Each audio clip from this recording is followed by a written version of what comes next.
Hi friends! ఈరోజు మనం ఒక అద్భుతమైన కథలోకి వెళ్దామా? కథ అనగానే మనందరికీ భలే ఇష్టం కదా? అవును కదా. మరి ఈరోజు మనం ఒక దట్టమైన అడవిలోకి ప్రయాణిద్దాం. ఆ అడవిలో మృదు అనే ఒక చిన్న ఆకుపచ్చని మట్టి పురుగుండేది. అరే, మట్టి పురుగా? అంటే అది నేలలో సొరంగాలు తవ్వుకుంటూ ఉంటుంది కదా? కరెక్ట్. అలా సొరంగాలు తవ్వుకుంటూ రాత్రిపూట భలే మెరిసే మినుగురు పురుగుతో ఆడుకుంటూ ఉండేది మన మృదు. భలే సరదాగా ఉందే! మరి దానికి ఒక పెద్ద కల కూడా ఉండేది కదా? అవునవును. అదేంటంటే రోజూ ఆకాశంలో స్వేచ్ఛగా ఎగురుతున్న పక్షులను చూసి తనకూ రెక్కలుంటే ఎంత బాగుండు అని తెగ కలలుగనేది. ఓహో! ఫ్రెండ్స్, మనకి కూడా పక్షుల్లా ఆకాశంలో ఎగరాలనుంటుంది కదా? మరి ఈ చిన్న మట్టి పురుగుకి నిజంగా రెక్కలొస్తాయా అని ఆలోచిస్తున్నారా? ఏం జరిగిందో చూద్దాం. ఆ, అయితే ఒకరోజు మృదు తన కోరికను ఒక తెలివైన నత్తమ్మకి చెప్పింది. దానికా నత్తమ్మ ఏమందంటే, ఆకాశం పక్షులది, ఈ భూమి నీది అని చాలా నెమ్మదిగా చెప్పింది. కాని మన మృదు ఆ మాటలు వినలేదు కదా.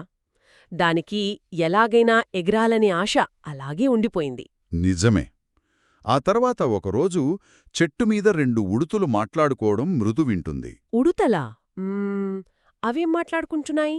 అంటే అత్యంత ఎత్తైన పర్వతం మీద మేఘస్ఫులింగ సరోవరం అని ఒకటుందట. అక్కడికి వెళితే ఎగరాలనే కోరిక తీరిపోయి నిజంగానే రెక్కలు వస్తాయని ఆ ఉడుతులనుకుంటాయి. వావ్! రెక్కలు వస్తాయా? ఆ మాట వినగానే మృదుకి ఎంత సంతోషం వేసింటుందో కదా. అవును. ఇంకేముంది, వెంటనే ఆ సరోవరాన్ని వెతుక్కుంటూ మృదు తన ప్రయాణం మొదలుపెట్టింది. దారిలో రాళ్లనెక్కుతూ మడుగుల్ను దాటుతూ వెళుతోంది. బాబోయ్! చిన్న పురుగుకి అది పెద్ద సాహసమే. మరి దారిలో ఎవరైనా కలిశారా? కలిశారు. ఒక తెలివైన సాలీడు కనిపించింది. ఆ సాలీడు తన వలను అల్లుతూ ఒక మంచి మాట చెప్పింది మృదుకి. ఏమని చెప్పింది? నా వలలోని ప్రతి దారానికి ఒక స్థానం ఉన్నట్లే ఈ ప్రకృతిలో ప్రతి జీవికి ఒక ప్రత్యేక పాత్ర ఉంటుంది అని ఆ సాలీడు చెప్పింది. అబ్బా! ఎంత మంచి మాట! ఇక్కడ ఆలోచించండి ఫ్రెండ్స్. సాలీడు వలలో ప్రతి దారానికి ఒక పనున్నట్లే మనందరికీ ఒక స్పెషల్ పవర్ ఉంటుంది కదా. ఖచ్చితంగా ఉంటుంది. కాని ఇన్ని మాటలు విన్నాక కూడా మృదు వినకుండా ఆ పర్వతం ఎక్కుతుందా లేక భయపడి వెనక్కొచ్చేస్తుందా? నాకైతే మృదు వెనక్కి రాదనే అనిపిస్తోంది. అది ఎంతో ఆశగా ఆ సరోవరం కోసం పర్వతం ఎక్కేసుంటుంది కదా. కరెక్ట్గా చెప్పారు. ఎట్టకేలకు మన మృదు పర్వతం శిఖరం చేరుకుంటుంది. కాని అక్కడ ఎలాంటి మాయాజాలం లేదు. అయ్యో! మాయాజాలం లేదా?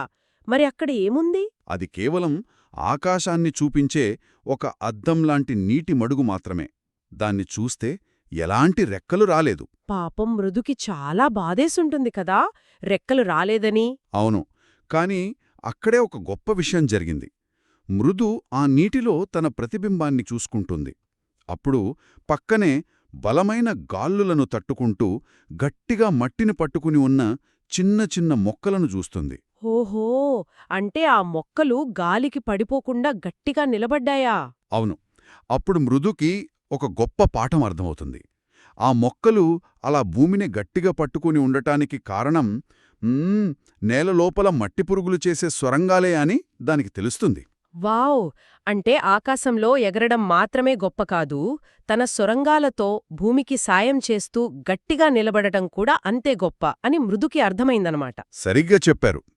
తన వల్ల ఆ చెట్లు మొక్కలు ఎంత బలంగా ఎదుగుతున్నాయో తెలుసుకుని మృదు చాలా సంతోషిస్తుంది. తన ప్రత్యేకతను తెలుసుకుని ఎంతో ఆనందంగా తన ఇంటికి తిరిగి వచ్చేస్తుంది. భలే కథ కదా. తన అసలైన బలమేంటో మృదు తెలుసుకుంది. ఫ్రెండ్స్, పక్షుల్లా ఎగరడం ఎంత గొప్పో, మృదులాగా భూమిలో దృఢంగా ఉండటం కూడా అంతే గొప్ప. నిజమే. ఎవరి బలం వాళ్లది. అందుకే కథను ముగించే ముందు మీకొక చిన్న ప్రశ్న. మరి మీలో ఉన్న ఆ ప్రత్యేకమైన గొప్ప లక్షణమేమిటో, అదే మీ స్పెషల్ పవర్ ఏంటో ఎప్పుడైనా ఆలోచించారా? ఆలోచించండి మరి. Bye friends.